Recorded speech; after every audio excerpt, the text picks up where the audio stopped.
Hello to all of our very essential child care and early care professionals.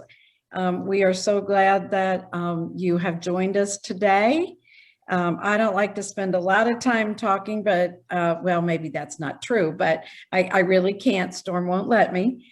And we do have some really powerful speakers today on a subject that should interest all of us. And that is, advocacy for early care and education. We are in a day and time where there is going to be a lot of opportunity when it comes to raising the bar on early care and education. And as a result, we need to be a part of that. We are the professionals that have been doing this for a very, very long time. And if we sit back and we're silent, we're not sharing our expertise, which denies the business owners and the early childhood educators of the opportunity to really build back a better system following this pandemic. And there is a lot of money in the hands of states right now that our U.S. legislators have put forth. And now your voice in state legislators or with state legislators, your governors, and your lead agency in your state is really critical if you're going to receive some of that money to improve the quality of services for your children, and also to improve pay for your teachers, which we can't begin to improve the quality of service until we can make sure that our educators are compensated and comfortable in working and staying in the field that they chose. So without further ado, let me introduce to you, first of all, we have Angela Garcia. Angela is an owner-operator of centers in New Mexico known as the Toy Box. And if I say something wrong, you guys correct me. But she's also president of the New Mexico Child Care Association. And they are members of the NCCA, and they have a very, very active association of individuals working alongside the decision makers. And I'm going to let her tell you more about that. And we also have Christina Peusch from the state of Maryland, which has one of the most renowned memberships of early childhood owners and owners actually in the United States, as it refers to child care associations. And they have a very active voice and lobby in their state legislature. And she's going to talk to you about some of the things that they've accomplished as partners with the decision makers. And hopefully this will give you all some ideas on how you can either begin partnerships or continue some that you already have. So I think it's Angela, right, that's going to take it away? Okay. You got it. Yes, hi, thank you so much for the introduction. And again, reiterating, just thank all of you. This has been, pre-pandemic, we were already seeing our struggles, and we were already, struggling in our childcare and early education industry. And here we are post-pandemic, just trying to navigate it all, trying to figure it all out. So thank you all for everything you do. I'm going to go ahead and start a screen share real quick. And can everybody see me? Thumbs up. Can you see? Yes. Perfect. So as Miss Cindy mentioned, my name is Angela Garcia. I am a provider here in New Mexico. I own the Toy Box Early Learning and Child Care Centers. We have a capacity to serve about 300 children here in New Mexico. And then I also serve as the president for the New Mexico Child Care and Education Association. A little bit about our association. We are comprised of licensed childcare providers in New Mexico, across New Mexico. So that's facilities, in-home licensed, profit, nonprofit, faith-based, any childcare center that is providing care to children in New Mexico comprise our members. We provide all licensed centers and educators across the state with training for CE hours, and that goes anywhere from social and emotional in the classroom to the business end on what's a handbook, right? What is HR? What is all of this? So we try to offer a wide range of training. And then we also are, as Cindy mentioned, big advocates.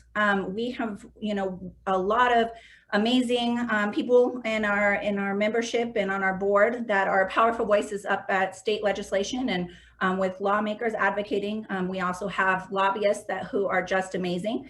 And so that's a little bit about the association. One of the things that I just want to highlight as I discuss, I was asked to discuss kind of my journey through this, but one of the things I've learned that I think is most important to highlight is the importance of governance when it comes to childcare and early childhood education. Because the truth is, up here, all the policies and all the funding decisions are being made. So these decisions and these policies and the funding, they're being decided for us without us. And so we have to have some sort of stake in governance. It's truly, truly important for childcare and early childhood education. It's like, okay, that sounds great, but where do I fit in? So a little bit, that's where Ms. Cindy and Ms. Storm asked me to share a little bit about myself, because I haven't been doing this very long. In fact, I've been doing it seems like a whole lot longer, but I've been doing it for 2 years now. And I joined this advocacy, honestly, unknowingly. I have been a provider for about 10 years. My mom opened our facility 20 years ago, and I took over about 10 years ago and started running things. And it wasn't until about 2 years ago, there was a move happening in legislation where they were going to try to take all 4-year-olds out of private providers like our centers and put them in public schools. It was a piece of legislation, and I was hearing about this, and I'm like, well, that doesn't sound right. That's not good for our families. That's definitely not good for our programs. So I was like, well, I'm going to go up and kind of see what's going on. So I took myself to the Capitol and kind of stood around, to be honest, and started just listening. I signed up for a panel thing kind of like this that was being put on by the sponsors. And I just started asking a lot of questions. And to be honest, I didn't expect to be just blown away by all of the things that were happening that were about me and amazing people up there. I tell you, I have never met so many powerful women, right? Like I was blown away. All of this work was being done and I had no idea. There was so many people that were fighting for, better quality, more equity, better pay, better funding. There was just so much going on that I didn't even know about. And so it was then that I realized that this was really important. This was really important. And, I started getting educated and I started understanding a little bit more what was going on. And so that's why for you, it's like, where do you fit in? Well, I didn't think I had a place to fit in either. I didn't even think there was a place to fit into. I didn't even know any of these associations and these stakeholders existed, but I realized it was so important to have a voice. When I went up there, like I said, I didn't know, don't tell anybody here because they might want to punch me, but I wasn't even registered to vote. I was not a political person by any means. I knew the sum of it, you had like some red and some blue and some, I wasn't a political person. And we all know I didn't have the time. I had 1,000,001 things going on and trying to figure out, how my budget was going to work and how I was going to staff my center and how I was going to help these families and, how I was going to, adapt to my community. I just had so many things going on that it was the last thing that I thought was to go up to my state capitol and talk to legislators and see what was happening. But what I realized is it was so important, because a lot of my stress on the ground floor that I was going through could be changed up there. They just didn't even know. That was the biggest thing I was starting to find out, was just so many people don't even know what we do. And now we're starting to see an evolution where, a lot of people are starting to understand it, right? The things we've been screaming, people apparently have been screaming, and that was the thing too. I was able to meet so many other people that understood me for once. They knew what I was going through. They knew, what my struggles were. And we were able to align and have a good message and a good voice. And that's where you fit in, because you have a voice. You can use your voice. The first steps are identify your legislators, your governing body. Who's making those policy decisions? Who's making those funding decisions for you that you're not a part of? Find those people. It's as easy as going to your state website, putting in your address, and it'll tell you, my senator is this person, my representative is this person. That's where you can start talking to them. I promise you, the second you start getting, involved in a few little things, it's just going to open this gate of, wow, there's just so much going on up here. And the truth is, they want to hear from you. They really, really do, because a lot of them, they don't know much about our industry. And so they are wanting to find out what's really going on, and who can tell them that is you. So that was my biggest thing. My first time up there was this time that I went. And the first time up there, I was asked to be a professional witness, a testifier on a very important bill. The bill was to create a department, a governing department for prenatal to 5. It's almost unheard of around the nation, and it was happening here in New Mexico, and I had no idea. And then they asked me to testify, and I'm like, what? Do it in front of who? And what am I supposed to say? It was the most terrifying thing ever, because I didn't even know what was going on. But the truth was,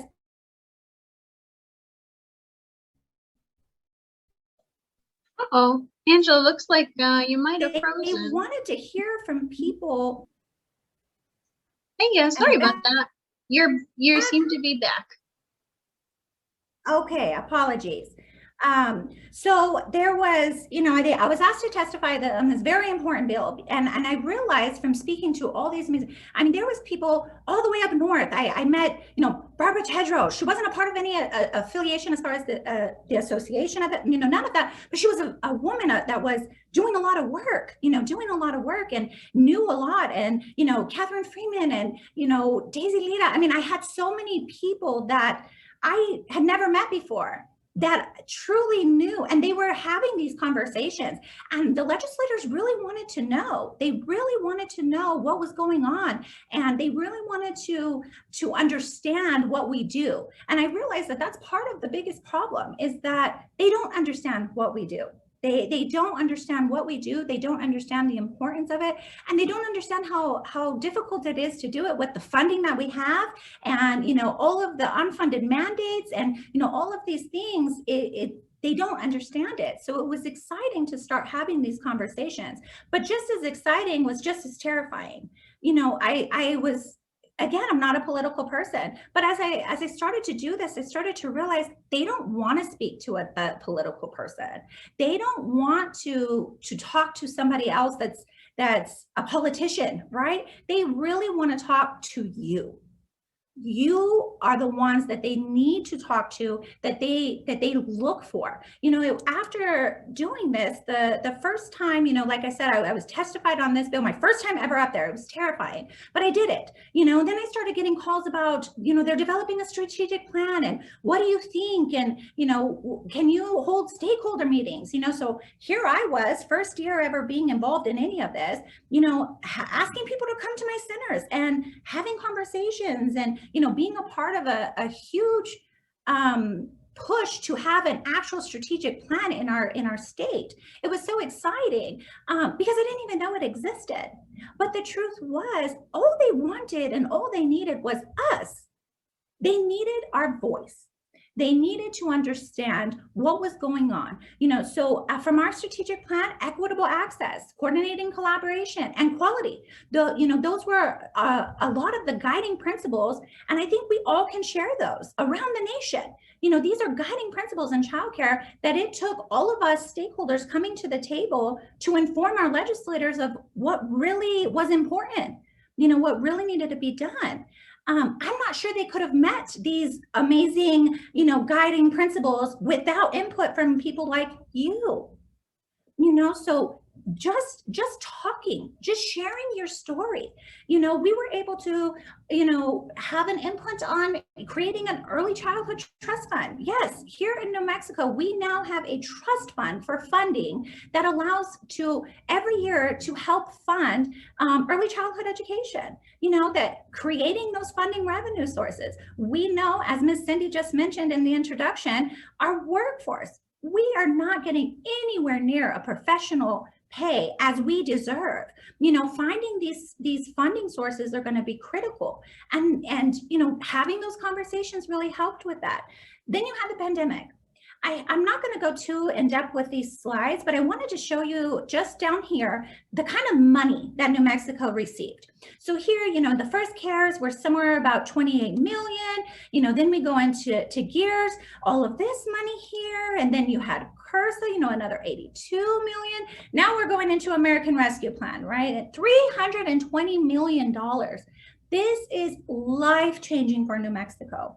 And the truth is, every single one of your states received a similar amount of money. Did you know that? Do you know what they're doing with it? Have you benefited from it? Because you should have, and you should know. And we should be having a say on where this money is helping to support. We're the ones that need it. We're the ones that know where this money needs to go and how this money needs to be spent to really support our industry. So if you have not been asked to be a part of that conversation, you need to find your legislator. Like I said, go to your website. Go to your website, put in your address. It's going to tell you the senator, it's going to tell you your representative, and that's where you can start. You can start asking them questions about, hey, what's happening with all this funding? What is the plan?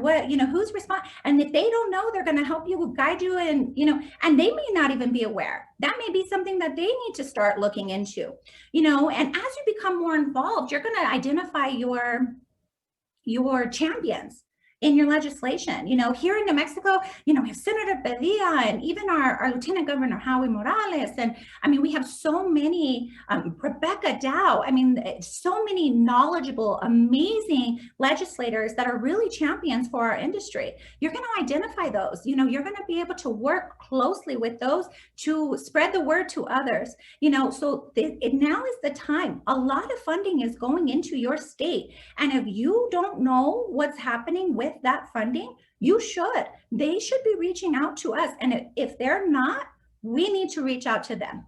We need to have a stake in this because they're making those decisions. They are currently actively right now making those decisions, and they are making those decisions for you without you. So if you're like me, I'm not okay with that, because a lot of times I end up getting told to do certain things that sometimes aren't even possible, right? It's like, wait, what? Have you ever been in a 2-year-old classroom?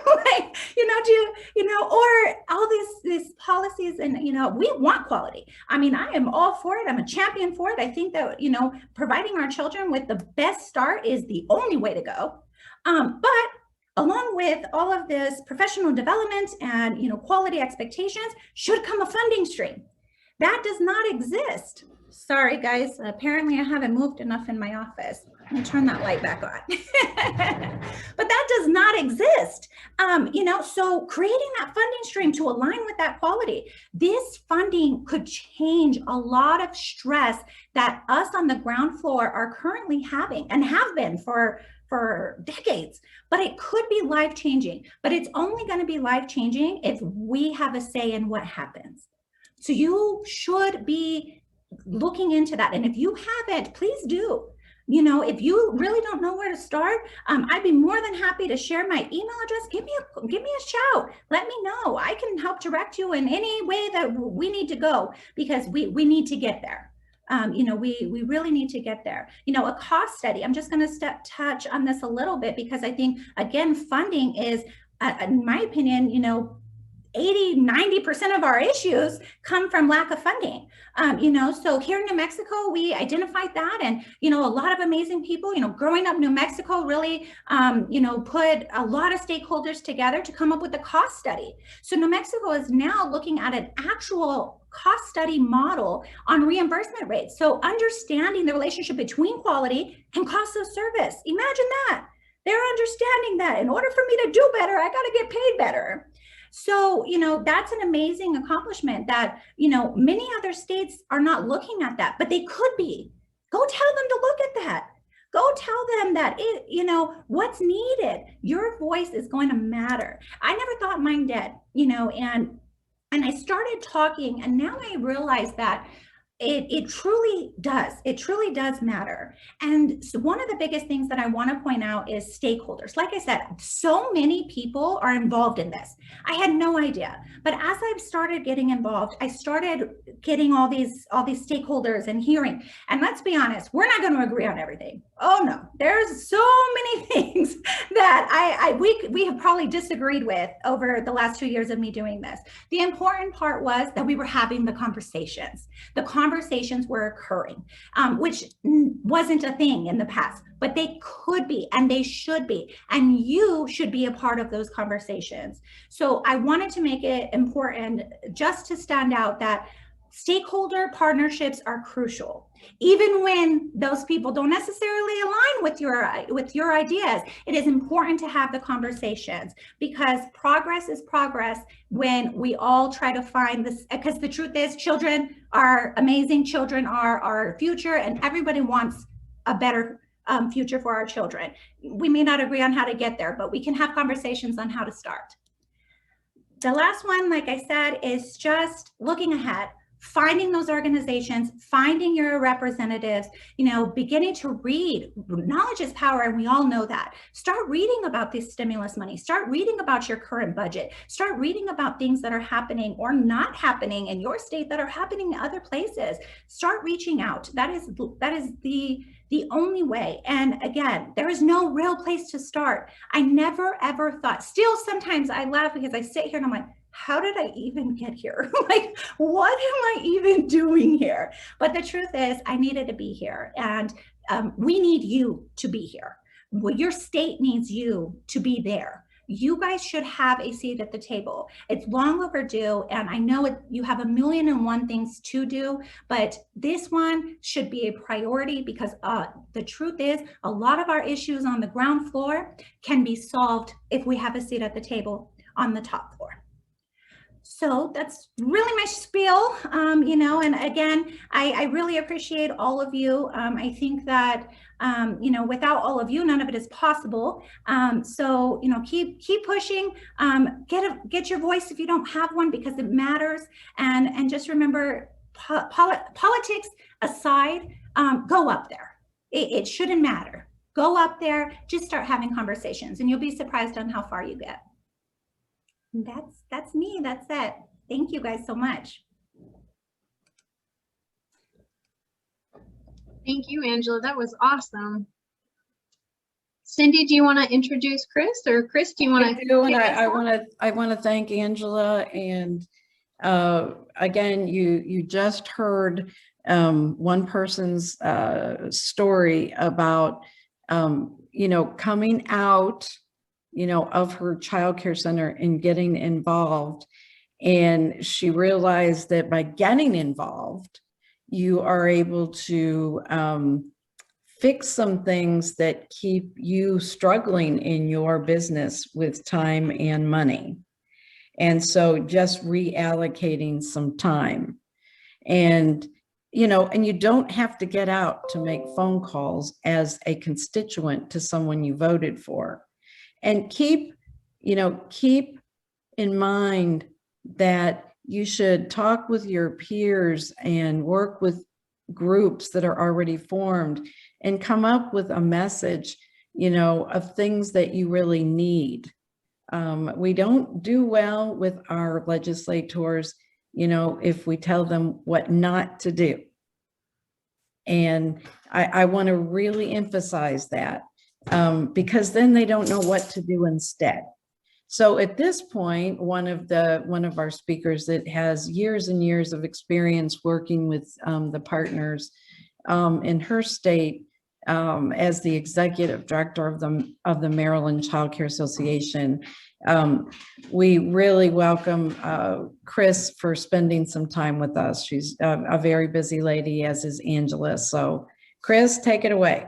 They're busier than any of you. Please, thank you. And thanks to NCCA and Cindy and Storm, NECBA, as well as Angela. I couldn't agree with all of Angela's comments and her experiencing her journey with her, to know that one person and your voice does make a difference. And I can't reiterate enough how it's not about politics. It's not about Democrats or Republicans. It's about a bipartisan issue, and that is childcare and early education is critical for everyone. And we find much more common ground together than we do separately, I think so. And I think Cindy did bring up a good point that I'll touch on a little bit more in my presentation. And that is, you don't have to physically, sometimes you can't leave your program or your children, obviously your families depend on you, but you can email and call, even if you talk to staffers. As Angela said, build a relationship with legislators that are in your district where you live and work, because you are the voter and you have more power than you think. So I am Christina Peusch, the Executive Director of the Maryland State Child Care Association.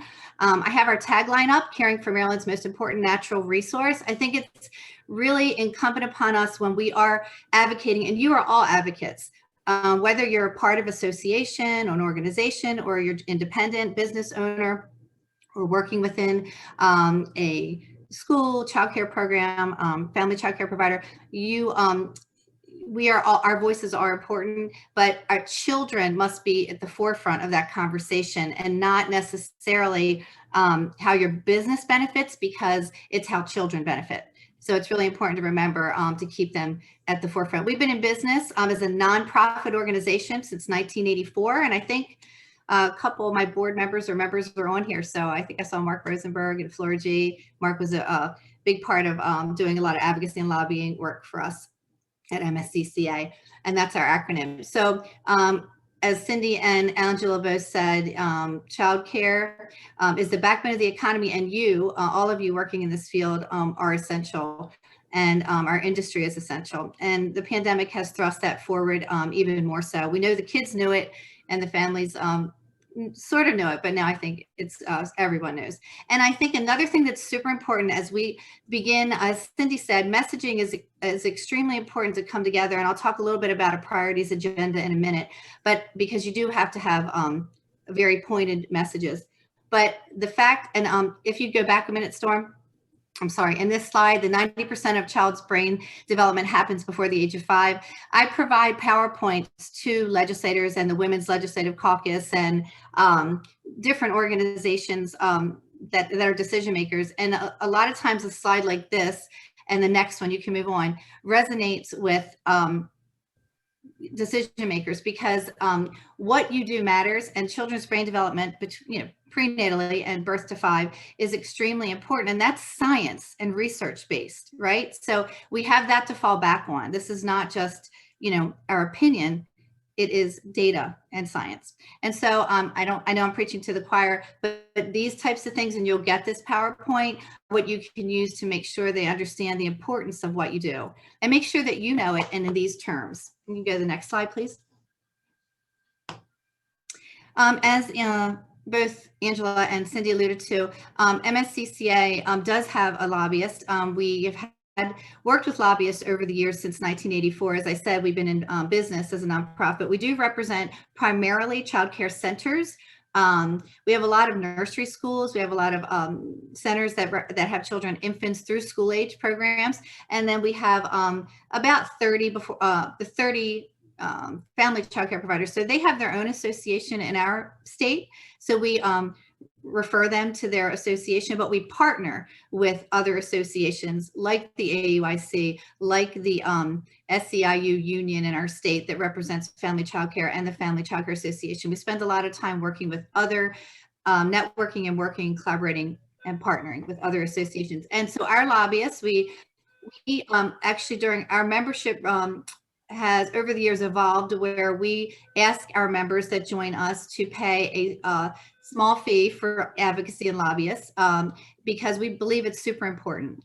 Because a professional lobbyist, which I am registered to do the work as well and do a lot of it, and my members testify and provide their advocacy voice when they can often, but we do have a professional lobbyist because we feel that it helps us get in some doors that we may not be able to get into, and to find out about certain committees and monitoring bills and things that you wouldn't think impact your business during session that actually do. So it's been very helpful to support and oppose and monitor bills that come across every session in every state that really could impact your bill, from something as simple as like mold, that you would have to get a mold inspection done and there's no fiscal note for it. There's no reasoning behind it. They didn't include all child care centers, things that are minimum wage, things that we all come up against and we know about or don't know about. It's important to have some professional advice, and not everyone has funding for that, but if you can work with an organization that has that or work together to find funding for it, it is helpful. You can move on to the next slide. And so we also have a legislative task force that we put together, and that includes other organizations, not just our own members and our own board members, but our organization. And we have about 4,800 members of our association, and we have 22 board members. But we also have 6 other associations and organizations we work with on a regular basis. And so we attend monthly and bi-monthly public policy meetings. We monitor and review all bills along with our lobbyists. If you have one, we testify regularly, virtually during the pandemic. And I think that as a hybrid will be the model in the future. So I don't know about in your states, but it's one way to also be able to share information and comments during committee in hearings. And then we meet with legislators via email, via Zoom, and then in person as well. I write testimony because I get information and survey my members and find out from our board what the pulse is for our priorities agenda, which I'll speak about in a minute, and then educate and advocate. As Angelo so eloquently explained, the importance is that people don't know what they don't know. So decision makers don't understand everything that we do and how we do it. And our business model is important to share because we can't function necessarily without 3s and 4s, not without a lot more money invested in our industry. So if you lose your 3s and 4s to public pre-K and there's no investment in birth to 3, then we're not going to, parents will have less choices. We will be not sustainable as an industry and a business. And so these are really important touch points that decision makers needs to focus on. And childcare is something most everyone needs in order to be productive employees, in order to be a productive business. And so those are things that we need to bring up on a regular basis. If you just go to the next slide, please. Thanks. Using your voice can be in lots of different ways. During the pandemic and before that, we had some press that we would get into editorials and such, but during the pandemic, we were able to get a lot of our articles and media attention. And so Maryland Matters is a local political paper that the governor, legislators read in our state. I'm sure you have something similar in your state. And then the Baltimore Sun is like a larger newspaper that, of course, is also electronic. And so we were able to get articles, and also in the Washington Post, we were able to get articles in numerous places, numerous times, and then talk about the issues. And that does get attention. We were also were able to do spots on the news. So we were, even with our masks on, I had our members that had programs give interviews to news channels in our state. And I contacted them and said, and they contacted us, and we built relationships, and that they continue even now. So they want to know where we were in the beginning, how we fared during this pandemic and crisis, and where we are as we move to recovery. And we hope to keep that going as more and more issues or positive things arise to make sure that we're able to keep that media attention on our industry. Next slide, please.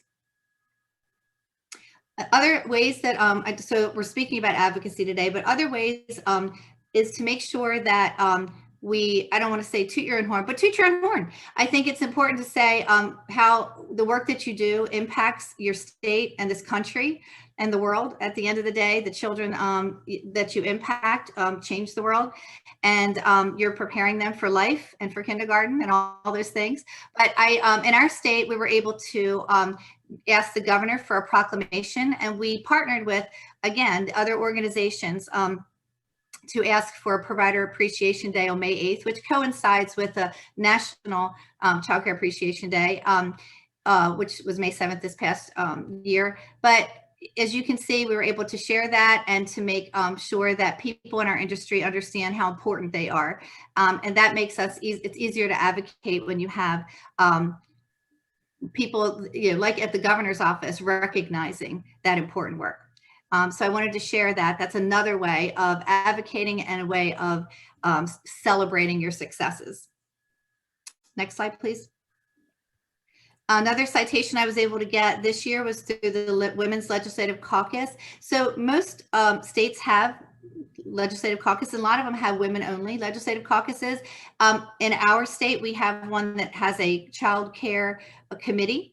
So we have an education, obviously, education committee, health and environmental affairs, but we also have a committee within a legislative caucus, and we have a joint committee on children, youth, and families. And we spend a lot of time with the chairs of those particular committees and caucuses so that we can give them the information that they need and educate them about the childcare industry and early childhood and developmentally appropriate practices and our business model and all of those things that go into the important decision making and policies, that if you're not sharing that and you are not at the table, then you'll be on the menu. And that's what we don't want to happen, right? We don't want the decisions made for us. We want to make them together.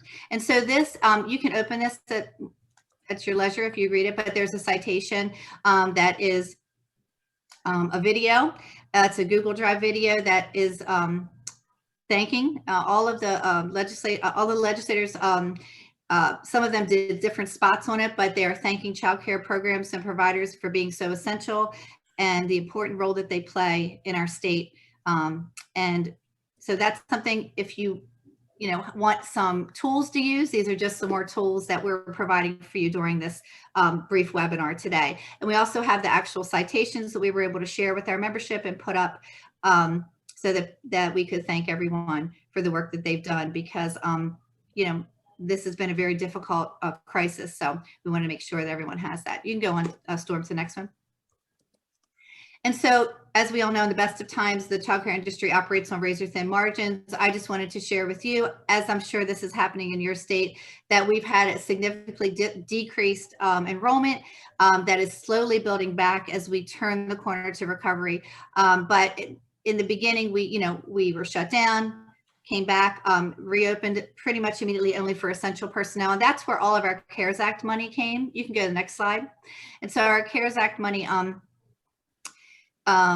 came in the beginning when all this happened through the federal government, but we had to show, and we were able to use different PowerPoints and send emails to the licensing authority, and in our state, that's the State Department of Education, and give them information about operating costs that have increased for providers during the pandemic. And we actually got data. So we surveyed licensed providers and said, okay, very brief surveys because no one has the time or energy to answer too much, but we were able to find out that on average provider during the pandemic's pricing and costs had increased by $5,000 per month. PPE skyrocketed, things cost more money. Businesses were trying to recoup and such, so they were charging more money. So a lot of the increases in staffing, the CDC guidance required us to have more staff. So all in all, our of course, our expenses increased, but our enrollment decreased. Go to the next slide, please. And so on average, providers were losing over $8,000 a month. So, you know, those are things that are numbers that were concrete with data that hundreds of people in a survey were able to provide. So I ask that you work with an association or contact your legislator and give your personal story about maybe what type of losses you were incurring, but what you did first. Like, we were able to provide with the essential personnel, and we did get some CARES Act money, but we still weren't able to, you know, we got a PPP loan, but we still, you know, once that ran out, we aren't able to function at the level we need to. So we need more help. We need more help at the federal and state and local levels. Go on to the next one, please. And so the CARES Act in Maryland, I know that Angela showed hers. We had $45.8 million, $31.8 million to cover childcare expenses. So our state decided to pay for essential personnel tuition for them, and for some counties and some childcare providers, what they paid was enough money, and it was more or covered what they typically charge for tuition, and others it wasn't enough. So again, you can charge what you charge, and what we were able to recoup for essential personnel didn't always cover that. And so there were some other significant losses and some that had some gains. But we could only take essential personnel, so you weren't able to take everyone. And then, so there were some grants that we received, a one-time grant for $2,000 that was received, and then either $800 if you were family childcare and $1,600 to grants for childcare providers for cleaning, sanitizing, PPE. These were one-time grants. Next, please. And then the money came at the end of December from Congress for the appropriations. Of Maryland received $128.8 million, $49.6 million to support essential personnel programs. And what happened in our state is that they overspent with their CARES Act money by almost $50 million. I don't know how you have that laying around, but they did, and they overspent. And so when we got $130 million, there was $60 million left to provide direct grants to childcare providers, because it became more specific and aware, Congress more aware, as we lobbied with our congressman as well, that we needed direct grants to childcare providers and not just tuition for essential personnel. And so what we did is there was an application, providers received a grant. It took a while. It wasn't the sense of urgency we hoped for, but grants were based on $415 per child per licensed capacity. MSCC as an organization lobbied and were advocates to do it by slots, so that people could get, and at the highest amount that you might receive for, say, an infant, and not at, you know, at a lower amount. So everyone would get that. And it wasn't just for your losses, it was for your full license capacity. So they were able to use that $60 million, and a little over 4,000 childcare providers and programs applied for the grant. And we have about 7,200 childcare providers and programs in our state. So not everyone applied. Next slide, please. And so now we're on to the American Rescue Plan, which was passed, and we received in Maryland $501.8 million. $309 million is for child care stabilization, which we have worked again to lobby and advocate to be at the table. I sit on any and every council and committee you can imagine. I work to get into as association executive director, and we asked them to, again, stabilize by giving us direct grants in a similar way per slot, so that we can recoup the losses. I don't know that all will be able to recoup them all, but this is a lot of money, and we need the money to help us with our workforce issues, to help us with, you know, whether it's bonuses for your staff or paying staff when we, you know, getting them in the door and getting them trained in whatever it is in your state is required of a teacher in your program. So all of those things are important. And then the $193 million will be towards the CCDF funds, and that will include some childcare scholarships, which is what we've branded subsidy in our state, as well as quality initiatives such as your QRIS. And in Maryland, we have an Excel's rating system. So giving higher bonuses for programs that maybe participate, that's what that money's for. But the $309 million, these are for all licensed programs and providers that we want to see get money that they need to stabilize and turn to recovery. Next slide, please. And so, just as Angela said, you need to read what these Congress has said you can use these funds for.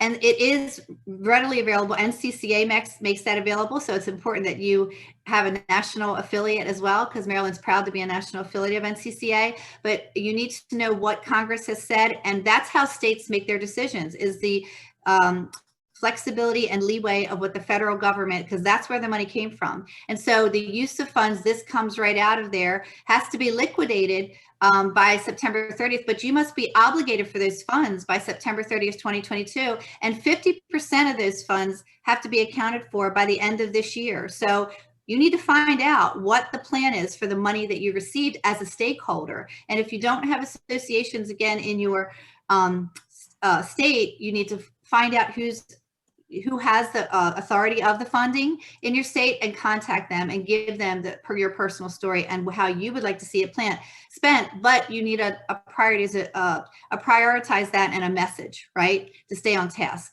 not to complain. So this is what you can use it for. Move on to the next slide, please. And so in our state, we have multiple investments going on all at the same time, and you may as well. The American Recovery Act is there, but also we have early expansion of PreK. And then we also have a blueprint for Maryland's future, which passed last year. It was a large commission that then made recommendations over the last 3 years that then went into legislation last year, was overridden by our governor, and then was overridden by our legislature in 2021. And so this blueprint and how it relates to childcare and early childhood is that it expands universal pre-K in our state. And I think, as Angela alluded to early on, we can't function without our 3s and 4s as a business model without further investments. So we're very concerned about that and have been huge advocates over the last 3 years of getting many amendments put into the work for this blueprint, that how it impacts childcare. Next slide, please. So what do we need? We need critical need for more resources to better support parental needs. Remember, we're always going to put the parent and child first, like you do every day, and for quality childcare, to bolster and expand childcare businesses, because we are businesses. It's okay to say that, and to be able to improve the wages and compensation of people that work in this field, because as I showed in our slide with the brain development, it is critical what we do. And we need more money directly to childcare providers to help us get our finances back on track, ensure long-term survival, right? We need to be here later. And it's very difficult to do that without investments and just depending on families, because you can't outprice yourself in the market.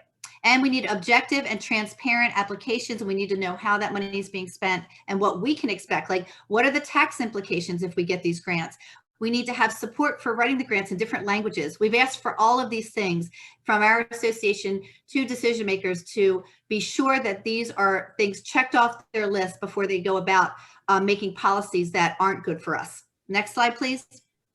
And so building a coalition and partnerships are extremely important. As you work together, finding as I said, an association or other like-minded people. It could be colleagues working together in a county or city that you live in. But I've built a coalition of a lot of different organizations, but also during session for the PreK Expansion. As I explained, we don't want PreK Expansion. We prefer it to go through higher childcare subsidies and scholarships and tax credits. But it's a federal push, and it's a push throughout states to have, and families, whether you think they tell you they would never leave and you're the best thing ever. If they have free pre-K, trust me, free pre-K speaks volumes, and they would like it to be free through you. And that's what we want to work for, is to make sure you can get investments so that you can continue to provide a pre-K setting, but with some state money to help you do that. So we were able to get some things. As Cindy said, we want to talk about some of the accomplishments, and I'm sure many of states have things to share. I would like to share some of the accomplishments we were able to get. Was a 50-50 split of the slots for utilizing community-based programs in our state for public pre-K. So it is required for them to reach out, work with the community-based programs that meet the eligibility requirements, to partner with them to do public pre-K, right? That what the first iteration in legislation was a 90-10 split. 90% went to public schools, 10% went to community-based providers. And we said, we'll be out of business. You have nobody for your infants and toddlers. Think again. We need to talk about this. And so without them understanding that business model and what we do, they're going to make decisions because they think there's not enough of us. Well, there's 8,000 of us, and we cared for and educated over almost 200,000 children. And the majority of those are 3s and 4s because we have a limited amount that we can take for infants and toddlers. So you need to know what that landscape looks like and find out more information so that you can provide data as well. But your own personal data is just as impactful. So don't forget that. We established a sliding scale in our state for payment. So even parents making $150,000 are going to get free pre-K. But they're not free. They'll pay us a smaller amount, and under 150,000 or under 600% poverty, they wouldn't pay anything. So it starts out with the most at-risk families, and it moves in a 10-year span to families that make quite a bit of money that are probably in most of our programs, right? And so then a couple other wins for us were authority and oversight of the funding model. We preferred it to be in our who licenses us as opposed to giving it to the counties, where then we don't have a relationship with the counties. We don't know who to turn to if we're not getting any funds or they don't partner with us. We already have it with our state Board of Education, so we kept it there. That was a win because they didn't want to do that because our counties get money for this, and they wanted to not have to do that, but we were able to do that. And then alternative pathways to teacher certification. There aren't enough teachers, and we needed to make sure that there was ability to pursue that in a different way with degrees and different types of degrees. So that was a win. And then we have a QRIS rating system that's called Excels. They wanted us to start at a level 5, which is the highest, or a level 4. We got them to have an impact where you could actually get in to have a public pre-K at a level 3. And most programs are around a level 3 in our state. So those were big wins for us, and we're pretty proud of that. So those are accomplishments that took a few years. It's a marathon and not a sprint, but it is something that has an impact for our future and our business model. Next slide, please. Cindy asked me to talk about this just as quickly. In the last, 5 years that I've been working on this, and other organizations have as well, Maryland is one of the highest per capita incomes in our country. And we were at the 9th percentile for reimbursement rates in subsidies and scholarships. And we fought really hard with many partners to get that changed. And so now we went from the 9th percent. We jumped to the 45th and then had it expedited to the 60th percentile for reimbursement rates. And if you are in the QRIS program and you're at the higher levels of 3, 4, and 5, you get tiered reimbursement money on top of that for quality. So we serve about 23,000 children in our state that utilize the subsidy and scholarship program. So that is a lot, can be quite substantial for your program if you have children in that catchment area and you can solicit and get those families. We also were able to double eligibility rates. So I showed you, now we're up to a family of 3 making 60,000. Prior to the work in advocacy to get this changed and have, for 10 years, we had no change in any of this. We were at $29,900 up until last year of a family of 3. That is shameful. And we shamed people in the media, and we shamed them in educating them, and we got that change. So it's important. Move on to the next slide. So we do a lot of work during session. These are just some of the bills. So I'm not going to go through all of those. We testified on all of these. Next slide. This is more legislation we testified on. Next slide, please. Some of what I wanted to share with you is that we had our own bill sponsored through our membership and organization. So Senate Bill 436, House Bill 597 was about teacher qualifications. And as I'm going to show my last slide or piece of paper is a priorities agenda. How we focus all of our advocacy is on the priorities agenda we come up with for that 2-year period that our board members serve. And so workforce, critical workforce shortages were one of our biggest priority issues before the pandemic hit, of course.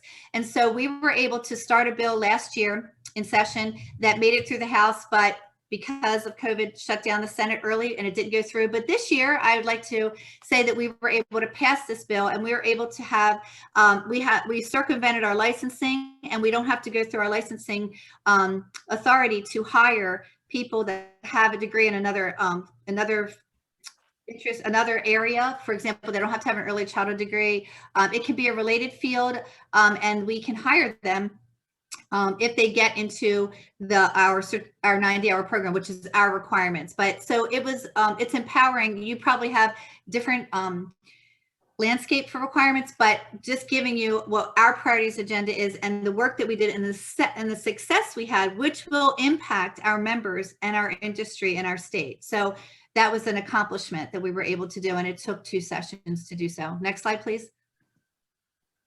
And again, this is the blueprint. And so I talked to you about this 50-50 split. This year, we were able to take a look at the language that said available programs or providers, and it didn't say slots.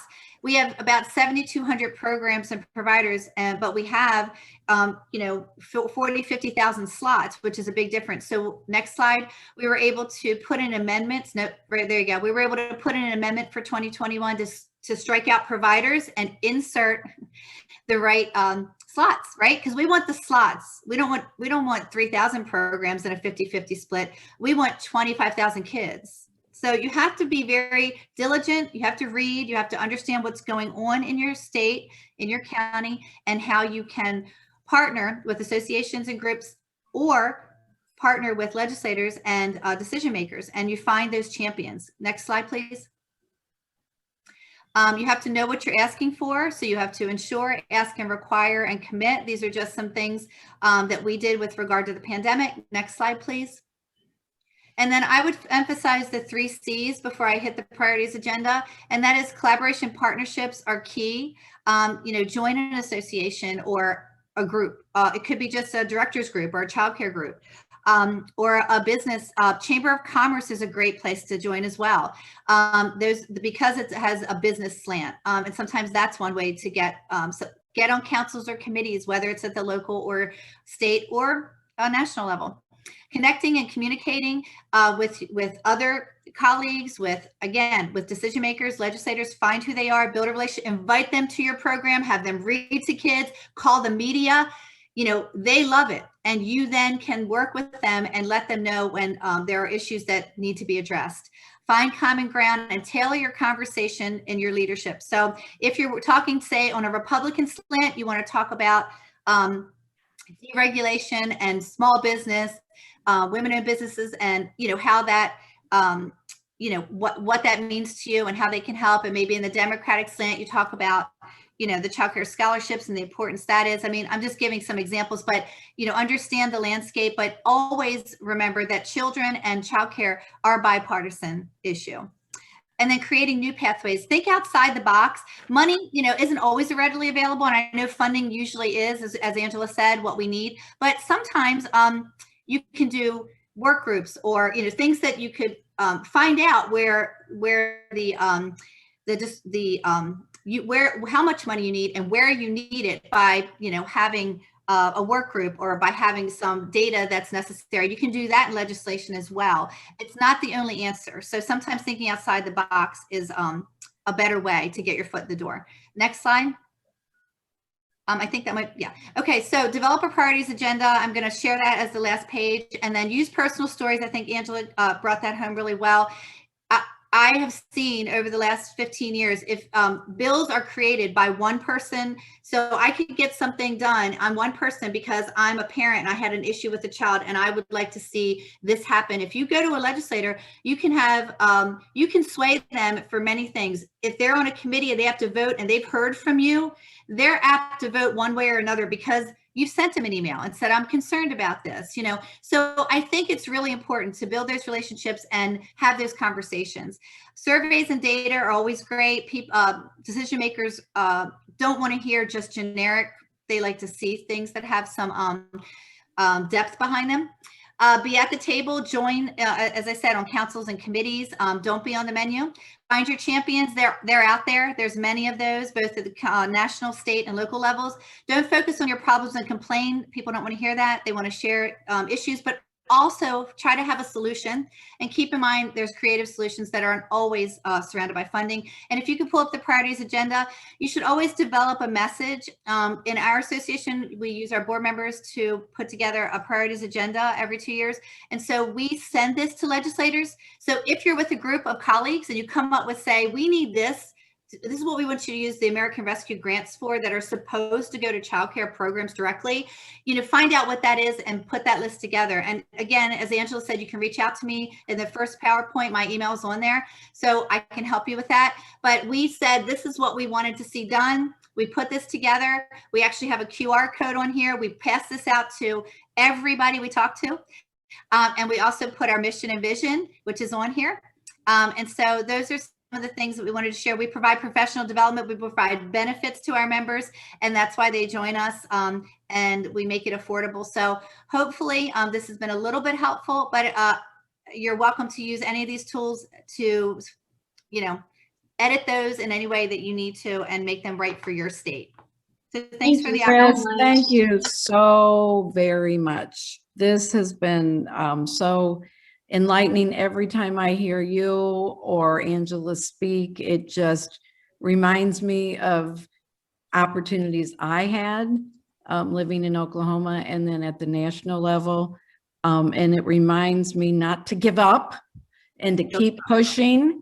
And let's, this is a time for childcare to stand up and say, this is what we need. This is what we've been doing and what we want to continue doing. And if we can get this, we can even do it better. So anyway, there's so much going on at the national level. And you will get a recording of this. Please feel free to share it. You will get a certificate. It may not be for another week or week and a half. Because certainly this was training and education in a very important area and aspect of your job that we haven't always, thought of as an important aspect. But I think both Chris and Angela pointed out what benefits can come from using your essential voice.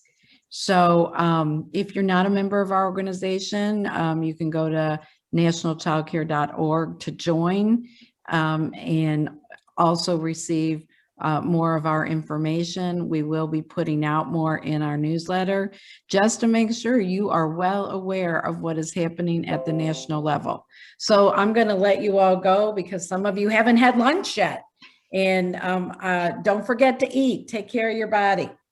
Thank you all so much for joining. We look forward to sharing with you soon. Our next Wednesday webinar will be skipping July. We hope everyone is able to maybe take a break this summer. Thanks for all you do and for being essential. Bye. Bye.